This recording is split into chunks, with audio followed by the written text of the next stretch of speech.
Media మిత్రులందరికీ ఇది science snatching case. యాక్చువల్గా ముద్దాయి పేరు షేక్ కృపారావు.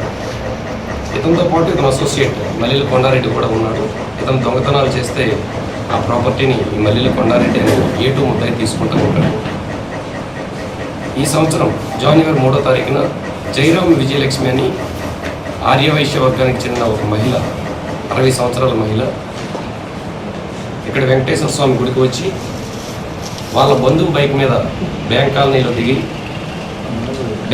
దిగిన తర్వాత వాళ్ళ బంధువు వెనక్కి వెళ్ళిపోతాడు. ఈ ఇంటికి నడుచుకుంటూ వెళ్తూ ఉండగా ముద్దాయి A1 షేక్ కృపారావు బైక్ మీద మాస్క్, జర్కిను, హెల్మెట్, ఒక బ్లాక్ యూనికార్న్ బైక్ మీద వచ్చి చుట్టూ పరిసరాలను అప్పటికే గమనించుకొని ఎవరూ లేని విషయాన్ని గమనించి ఈ మహిళ దగ్గరికి వెళ్ళి ఆమెను మాటల్లో పెట్టి ఒకసారిగా మెడలో ఉన్న 3 సవర్ల బంగారు చైన్ని బలవంతంగా లాక్కొని వెళ్ళిపోతాడు.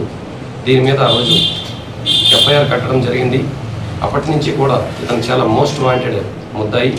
ఇతని మీద ఆంధ్రప్రదేశ్, కర్ణాటక రాష్ట్రాల్లో 36 కేసులు దాకా ఉన్నాయి. ఈ చైన్ స్నాచింగ్ కేసులు కానీ, బైక్ దొంగతనాలు కానీ, గాంజా కేసులు కానీ 36 కేసులు ఉన్నాయి. అదేవిధంగా ఇతనికి సహకరించే కొండారెడ్డి మీద కూడా ఆంధ్రప్రదేశ్, కర్ణాటక రాష్ట్రాల్లో 42 కేసులు ఉన్నాయి. అప్పటి నుంచి కూడా మా యొక్క టీమ్స్ 2 బృందాలుగా ఏర్పడి SI సోమేశ్వరరావు ఆధ్వర్యంలో ఒక బృందం, SI హజరత్ ఆధ్వర్యంలో ఒక బృందం ఏర్పడ్డారు. ఇతను బెంగళూరులో రెగ్యులర్గా తిరుగుతున్నాడనే సమాచారం కూడా పెట్టుకున్నాం.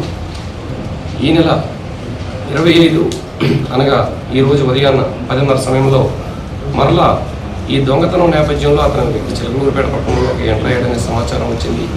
బస్ స్టాండ్ దగ్గర అతన్ని మరియు అతని అసోసియేట్ని ఇద్దరిని కూడా అరెస్ట్ చేసి అతని దగ్గర ఈ 3 సవర్ల బంగారు చైన్ని ఇంటాక్ట్ రికవరీ చేయడం జరిగింది. ఈరోజు రిమాండ్కి పంపిస్తాం.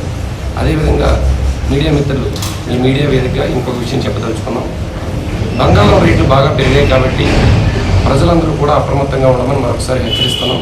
నెంబర్ ఆఫ్ టైమ్స్ మేము ఆల్రెడీ అవేర్నెస్ మీటింగ్స్ కండక్ట్ చేస్తున్నాం. ఇంతకుముందు వరకు ఒక ఎత్తైతే ఇప్పుడు దొంగలంతా కూడా బంగారం మీద పడుతున్నారు. అది వేసవకాలం, సరైన జాగ్రత్తలు లేకుండా ఇంట్లో బీరువాల్లో పెట్టి అక్కడే తాళాలు వదిలిపెడుతున్నారు.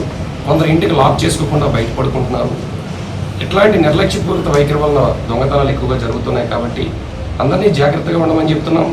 బయటికి వచ్చేటప్పుడు కూడా మెడ నిండా ఆభరణాలు వేసుకోవద్దని చెప్పం. వేసుకున్నప్పటికీ కూడా తగు జాగ్రత్తలు తీసుకోమని కూడా చెప్తున్నాం. మేము కూడా ఆల్రెడీ ప్రివెంటివ్ యాక్షన్స్ తీసుకుంటున్నాం. అదేవిధంగా ఈ బైక్ దొంగతనాల మీద కూడా ఆల్రెడీ టీం ఫామ్ అయి ఉంది, సస్పెక్షన్ తీసుకొస్తున్నాం. వాటి పట్ల కూడా రాత్రిపూట గస్తీలు కూడా పెంచాం. సో అందరికీ మరొకసారి విన్నవిస్తున్నాం, జాగ్రత్తగా ఉండమని. Thank you.